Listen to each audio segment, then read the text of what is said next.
जय श्रीराम. खूप खूप आनंद झाला, कारण सर्व नाशिककरांनी खूप खूप प्रेम दिलं आणि हनुमान जन्म उत्सव खूप खूप आनंदात पार पडला. विशेष सांगेल, जेवढ्या वाजंत्री होत्या त्याच्यामध्ये भोपाळहून आलेले जे सगळे युवक होते, मला तर असं वाटतं की सगळे बजरंग आहेत. हनुमंतराने त्यांना तिथून बोलवलं आणि पोलीस प्रशासनाचे खूप खूप धन्यवाद. अतिशय सुंदर त्यांनी सेवा केली.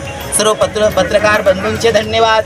आणि जेवढेही या उत्साहामध्ये सर्व नागरिक, माझ्या माता भगिनी, हनुमान भक्त, राम भक्त सर्व सामील झाले, सर्वांच्या चरणी कोटी कोटी प्रणाम करतो. सर्वांचे धन्यवाद. माता जय श्रीराम.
सपनों से हर घर सजाएंगे, क्रॉकरी अप्लायंसेस ले आएंगे, प्लास्टिक हाउस होल्ड लाएंगे, प्रेजेंटेशन आर्टिकल्स ले आएंगे. Sony gifts, Shalimar, Nashik.